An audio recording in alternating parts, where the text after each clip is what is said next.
ಬೆಳಗಾವಿಯ ಡಿಸಿಸಿ ಬ್ಯಾಂಕ್ನ ಅಧ್ಯಕ್ಷ ಯಾರಾಗ್ತಾರೆ, ಉಪಾಧ್ಯಕ್ಷ ಯಾರಾಗ್ತಾರೆ? ಈ ಒಂದು ಪ್ರಶ್ನೆ ಸಹಜವಾಗಿಯೇ ಇದೆ. ಡಿಸಿಸಿ ಬ್ಯಾಂಕ್ ಅಧ್ಯಕ್ಷ ಉಪಾಧ್ಯಕ್ಷ ಆಯ್ಕೆಗೆ ಮುಹೂರ್ತ ಅಂತ ನಿಗದಿಯಾಗಿಬಿಟ್ಟಿದೆ. ಇದೇ ನವೆಂಬರ್ 10ನೇ ತಾರೀಕಿಗೆ ಅಧ್ಯಕ್ಷ ಉಪಾಧ್ಯಕ್ಷ ಆಯ್ಕೆಗೆ ಚುನಾವಣೆ ನಡೀತಾ ಇದೆ. ಅವತ್ತು ಚುನಾವಣಾ ಅಧಿಕಾರಿ ಬೆಳಗಾವಿಯ ಎಸಿ ಶ್ರವಣಕುಮಾರ್ ಆದೇಶವನ್ನು ಕೊಟ್ಟಿದ್ದಾರೆ.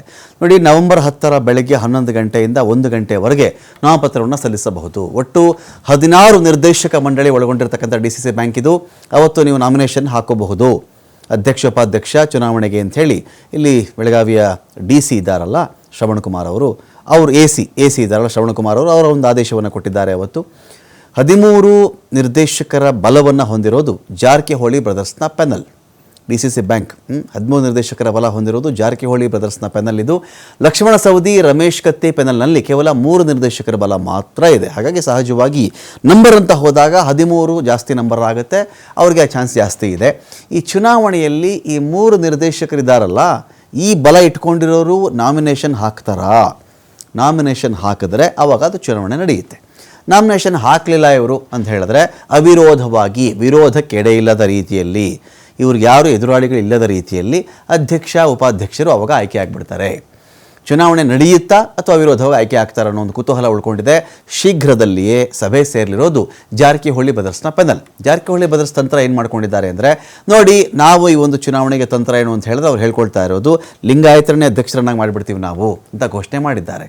ಚುನಾವಣೆಗಿಂತ ಮುಂಚೆನೇ ಜಾರಕಿಹೊಳಿ ಬ್ರದರ್ಸ್ ಹೇಳಿರೋದು ಲಿಂಗಾಯತರನ್ನೇ ನಾವು ಅಧ್ಯಕ್ಷರನ್ನಾಗಿ ಮಾಡ್ತೀವಿ ಅಂತೇಳಿ ಹೇಳ್ಕೊಂಡಿದ್ದಾರೆ. ಈ ಕಡೆ ಚೆಕ್ ಮಾಡಿದ್ರೆ ಜಾರಕಿಹೊಳಿ ಬ್ರದರ್ಸ್ ಪೆನಲ್ನಲ್ಲಿ 8 ಲಿಂಗಾಯತ ನಿರ್ದೇಶಕರಿದ್ದಾರೆ. 13 ಜನದ ಇವರು ಪೆನಲ್ ಅಂತ ಆಗ್ಬಿಟ್ಟಾಗ ಇದರಲ್ಲಿ 8 ಜನ ಲಿಂಗಾಯತ ಸಮುದಾಯಕ್ಕೆ ಸೇರಿದಂಥವರೇ ಇದ್ದಾರೆ. ಹಿರಿತನದ ಆಧಾರದ ಮೇರೆಗೆ ಡಿಸಿಸಿ ಬ್ಯಾಂಕ್ ಅಧ್ಯಕ್ಷರ ಆಯ್ಕೆ ಆಗಬಹುದು ಅಂತ ಹೇಳಲಾಗ್ತಾ ಇದೆ. ಎಲ್ಲರೂ ಆಕಾಂಕ್ಷೆ ಇರ್ತಾರೆ, ಎಲ್ಲರಿಗೆ ಆಸೆ ಇರ್ತದೆ. ಆದರೆ ಎಲ್ಲರೂ ಸೇರಿ ನಾವು ಏನೋ ಒಂದು ನಿರ್ಣಯ ತಗೋತೀವಿ. ನಾವಿರ್ಬೋದು, ಬಾಲಚಂದ್ರ ಜಾರಕಿಹೊಳಿ ಅವರು ಮತ್ತು ಸತೀಶ್ ಜಾರಕಿಹೊಳಿ ಅವರು, ನಾವು ಸೇರಿ ಅದನ್ನು ಒಮ್ಮತದಿಂದ ಅಭ್ಯರ್ಥಿಯನ್ನು ಆಯ್ಕೆ ಮಾಡಲ್ಲ. ನೀವು ಆಕಾಂಕ್ಷಿನ ಅಲ್ಲ, ಆಕಾಂಕ್ಷಿ ಇದ್ದೇವ್ರಿ, ಎಲ್ಲರೂ ಇರ್ತಾರೆ, ಎಲ್ಲರಿಗೆ ಆಸೆ ಇರ್ತದೆ, ಎಲ್ಲರಿಗೂ ಇರ್ತದೆ. ಯಾರಾದರೂ ಕೂಡ ನಾವು ಎಲ್ಲರೂ ಆಗಿದ್ದೇವೆ ತಿಳ್ಕೊಂಡು ನಾವು ಸಂತೋಷ ಪಡ್ತೀವಿ. ಸರ್, ಒಂದು ಬೆಳಗಾವಿ ರಾಜಕಾರಣದಲ್ಲಿ ಒಂದು ಸುದ್ದಿ ಹರಡಾಗ್ತಾ ಇದೆ. ತಾವೆಲ್ಲ ಏನು ಲಿಂಗಾಯತ ಟೀಮ್ ಇದೆ ಅವರೆಲ್ಲ ಸೇರ್ಕೊಂಡು ಕತ್ತಿ ಸೌದಿ ಬನಕ್ಕೆ ಹೋಗ್ತಾರೆ. ಈಗ ನಾನು ಅಣ್ಣ ಸಬಣ್ಣ ಬಂದದ್ದು ತಾವು ನೋಡಿದ್ದೀವಿ.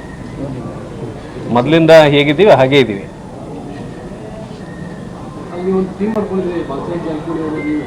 ಅದೇ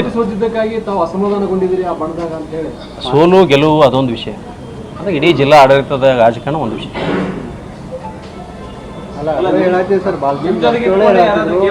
ಮಾಂದೇಶ್ ದೊಡ್ಡಗೌಡವ್ರು ಸ್ವಲ್ಪ ಅಸಮಾಧಾನಗೊಂಡಿದ್ದಾರೆ, ಹಿಂಗಾಗಿ ಅದನ್ನ ಮಾತಾಡ್ತೀವಿ ಅಂತ ಸೌದಿ ಅವ್ರ ಜೊತೆ ಹೋಗ್ತಾರ ಅನ್ನೋ ನಿಟ್ಟಿನಲ್ಲಿ ಅಸಮಾಧಾನಗೊಂಡ್ರೆ ನಾವು ಬಾಲಚಂದ್ರ ಜೊತೆ ಜಗಳ ಆಡ್ತೀವ್ರಿ ನಾವು.